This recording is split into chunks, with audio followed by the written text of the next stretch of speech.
Coming into the campus, I was sitting outside in a coffee shop. I was having coffee. There was a startup guy sitting there, busy with his laptop.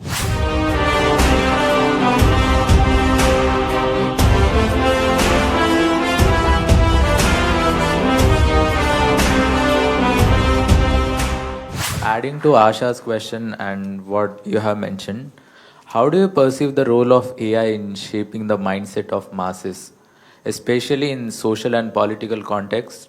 Do you see AI as a boon or a bane?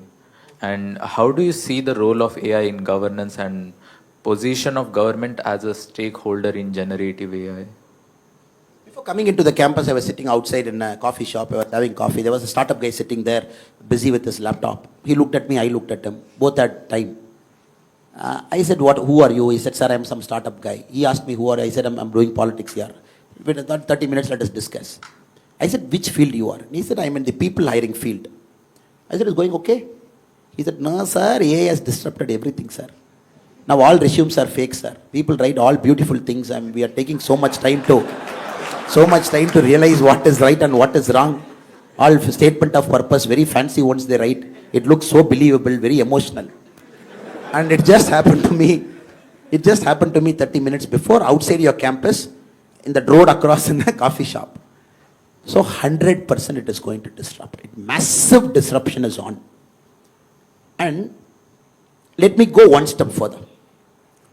For a country like us, which is just getting into that orbit of high growth, because your second part of the question is about how the country AI disruption. And we are just warming up to get into that orbit of $10,000 per capita income. We are about $5,000 now. And we have an ambition to reach there. Now I'm going to read out the statistics for you. Since you are Max guys, I prepared something in my computer and came. And what is India's GDP now? So we are about 3.8 trillion, give or take little bit million here and there, 3.8 trillion. So China's GDP is about 17.9 trillion today. I hope it is a true figure from China because nobody knows what is the true figure. $17.9 trillion. And the Americans are somewhere around $37.8 trillion today. Americans are at 37.8. I'm getting the acknowledgement from the professor, which means my numbers are right. 3.8, 17 and 37 is the number we are looking. I was just calculating, when I go to IIT campus, these guys are going to make my country, our country, the developed country by 2047, correct? That is our goal. So I was thinking, how will you guys do it? So I did a simple mathematics calculation. If India is growing 13.5% from today, remember, no country has grown 13.5% for more than 2 years. If India is growing 13.5% today, for the next 25 years, compounded annual growth rate, CAGR, F30.5, next year 13.5, 13.5. America is growing at 4% from today, 4%, 25 years. In 2047, we and US are equal. So you have to grow 13.5% every year. Americans have to grow at 4.5% every year. So that 2047, both sit at the same table and say, hello boss, both our economies are same. If we are growing at 13.5% today, for the next 2042 is what? Today in 2024, 18 years? Yeah, 18 years. Next 18 years, you are growing at 13.5%, 18 years, top. China is growing 4% next 18 years, top. Then you will say, hello boss, we are equal. Now, look at the challenge. Can you grow at 13.5%? Because 2047, we have kept a target of $38 trillion now. From 3.8, we have to reach 38 trillion. Traditional ways of business is 100% not going to give you 13.5. Max 7 right now. Do well with a good prime minister, good policy, 8.5. Country aligns in the political sphere. All state governments wants to be in the business mode and less politics and more governance. All states in India, maybe 9.5. Then more IITs churning out intelligent guys like you. You're not going to US, I'm assuming. You all stay in our country and you all stay in our country for the next 25 years. Do everything. 10.5. Correct? And China problem solved, Pakistan problem solved, everything solved. And There is no nuisance, political nuisance like me. Everybody is sober and everybody is good. 11.5. Correct? We are talking of 13.5. 2047 equal. So now you're talking of artificial intelligence disruption, 3D technology, traditional manufacturing practices going for a toss. Americans are telling no more buying from China. Next president, you have to manufacture in US. And you're like, hello boss, you manufacture in US, it will be costly. To hell with it, manufacture in US. If US starts back manufacturing in a big way with the Elon Musk and people of the world, if the Europe starts manufacturing within them, and they don't want to get into this cost arbitrage, which China mastered for a long time, so you have to understand that is the world you are entering tomorrow morning. You are entering into the world, the Americans are very clear. You know for a fact, the next presidential elections in US, first time in America's history after 1776, the whites are going to be a minority. They're going to come down below 50%. So the brown skin and people like me, slightly more browner or black, whatever people call, and they are going to go above 50. Hispanics and Asians and everybody. The traditional whites, the Bible Belts, the Mormons, people inside, the so-called traditional whites, they're going below 50. It is scaring them. And next president election is going to be defined by this thing. Of course, two 83-year-old guys are fighting. So you never know, one guy is walking unsteadily, other guy is like, I still have energy left. It is going to be the oldest presidential election. But it is not going to be defined by who is more fitter among the two. You are 83-year-old, 80, come do arm wrestling. It is not that. The American electorate are going to say, look, I am scared. My country, first time I am going below 50%. My manufacturing is not there. I am not getting jobs. My per capita income is coming down. If you look at the groups, the Hispanics and the Asians, their per capita income is growing up because they are more hardworking. Maybe I am not hardworking, but I don't want to work hard. Their artificial intelligence is entering. You start to imagine, it is reshaping the global politics. It is reshaping the way people are voting. Countries are going far right in Europe, far right. You have seen the current Danish Prime Minister speaking in the parliament. Have you seen the speech? His speech about Muslims, his speech about immigration. Did you see? My God, different level. He's speaking that kind of language in a parliament because they are forced to go extreme right. And Palestine and Gaza, what? The day one, the terror attack inside Israel.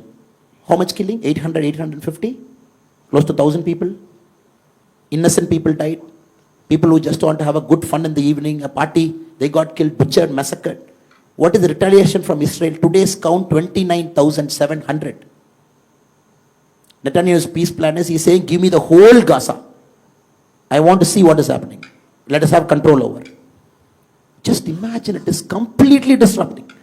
People are fearful. People are afraid. People think the supply chain is going one side, probably to our hemisphere. And the south is fearing, the north is regaining control. The north is fearing, south is more noisy. The global south, the north. So you're getting into this geopolitical tension, which was never there maybe 100 years before. Even World War II was not worse than this. Because now there is no powerful guy. There is zero powerful guy. Who will put a regulation? Why should I listen to Americans' regulation on AI? Tomorrow if Joe Biden is saying, oh, this is America's regulation on AI, you all have to follow. I'm not going to follow. I'm saying, who are you? No, they say 1950 I was a great superpower. I will say to hell with it.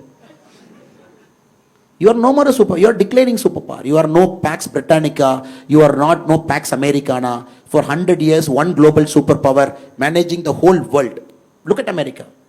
They want to manage the whole world. You put one aircraft carrier in South China Sea. You put one closer to the Koreans. You put one in the Middle East.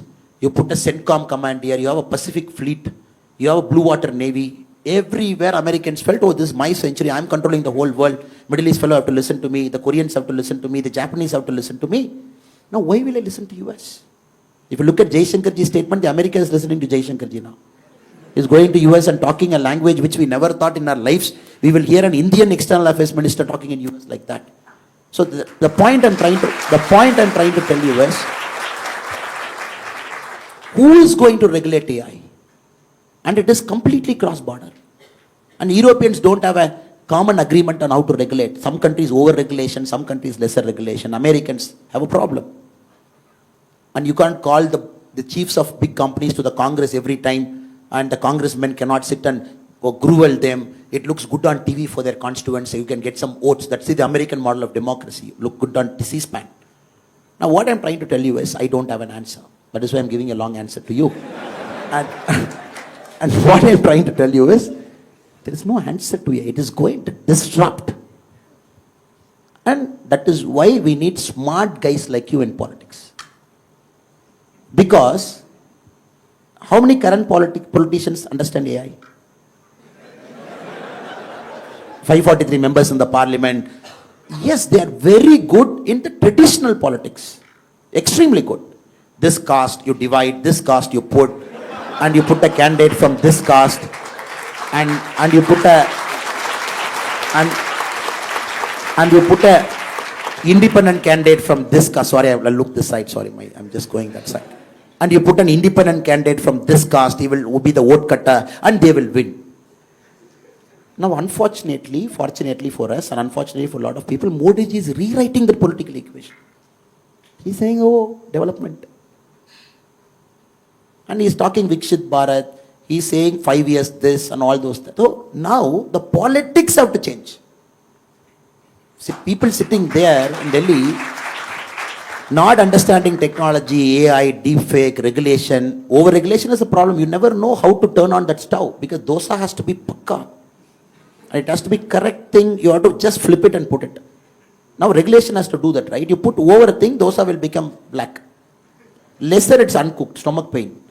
So I would only say, better guys should get into positions of power, guys of integrity like you, guys of intelligence like you, and understand 10 years from now how will it happen, 20 years from now what will shape up, how is the global demography changing, how is the geopolitical tension now. So Google is number one now, 10 years from now who will be number one? And you all know the chip, the AI, what is the AI background, what is the background for AI? Powerful chips drive AI, right? People say AI is not some bhuta or some something sitting somewhere in Norway and say, oh, I am AI here, hello, hi, hi. It is not that. It is some powerful chips manufactured in Hong Kong by TSMC, which manufactures 56% of the world's chip. And 60% Taiwan. Or a company situated in Netherlands which manufactures the mission for that chip. $100 million is one mission. And we are looking at nanometer now, sir. NM, we have got to 3 nm now, the chip design. 3 nm is the latest TSMC. I am really fearful. I am not hearing this conversation inside politics. I want to hear this conversation inside politics. I sit in many rooms. I sit in a lot of rooms. I want to hear this conversation. Oh, now it is locked. The company in Netherlands, the sole company in the world which supplies that mission to TSMC, to NVIDIA, it supplies to Samsung. And they have a monopoly for the next many, many years to buy only that mission which can write 3 nanometer chip now. And you are seeing there is a guy who is having that monopoly outside, and who is going to have that AI monopoly in the next 10 years, 15 years, 20 years. And I fear that we are going to get loose out. And that is why our government talks semiconductor, manufacturing, bring it, chips. And I don't see the language of an MLA or MP who doesn't even understand what is happening. Something happening in Taiwan is going to have a repercussion in IIT Chennai. So sorry for the long answer, but the short and sweet answer is, we need intelligence guys like you with integrity to come into the playing field and don't be a spectator outside. And to see, oh, these guys will regulate, 543 guys in parliament will tell me how to run my startup, let me run my startup like that. No, you have to be there to tell people of your generation, to tell them, hello boss, I am with you. I understand your problem. I am in the political field. Let us try and work out a solution. And we are not here to harm you as a government. And 13.5% growth for 25 years, sir. Is it possible? Unless you disrupt the whole mindset of our country. You got to have highways, you got to have, we have 41 Vande Bharat trains. We have to make it 500. The first bullet trail, 2026, it is going to fly. But we need 15 bullet trails. We have 149 airports, we need 300. We got to find inland waterways, movement of goods. You don't disrupt this, I don't think 13.5% is possible. No, then you might tell me, no, sir, let us do after 2047. Why are you in a hurry? Let us grow only at 9%. Why do you want to come to IIT Chennai and raise our heart pressure to say 13.5%? Sir, what is this? You yourself said 7%. When a person like Modi ji comes, 8.5%. When all governments behave like Modi ji, it is 10%. When IIT guys don't go to America, they stay here 11%. You yourself said all those things. Now you are saying 13.5. Brother and sister, we will become old in 2047. Nigerians will come. You know what Nigeria is doing now to the world? They are just warming up. They are no more that third world country sitting in Africa. Democracy is getting stabilizing. And once schools come, colleges come, Nigeria gets a seat in the United Nations table when the UN gets reformed. How can you say the most populous country of Africa, I don't give you a seat in the table, wait outside? How will you say a country of 142 crore people, reforms will come? India will be a permanent member. It's a matter of time. It's geopolitics. It's geopolitics. And reforms have to happen. And you cannot have a country of 142 crore to say, oh, boss, you wait outside, your time will come after 25 years. So what I'm trying to say is, we are in for a serious disruption. Politics, economics, geopolitics, the way the supply chain is structured, the way Indian economy is being currently run. So I hope and pray that you guys get into politics. Now you are like, what is that? We called you to give lecture on only economics, only policing, only this thing, and now you are calling us. So, unless the politicians become smarter than the people to whom the governance is applied, then there's no way you will progress faster. So I hope and pray that we all together will solve the AI challenge. Now she is wondering, no answer you gave me. You took 15 minutes, you traveled around the globe, you went to CHIP, and now you say you don't have an answer. Thank you for that very long answer, sir. He's already becoming a politician, you see.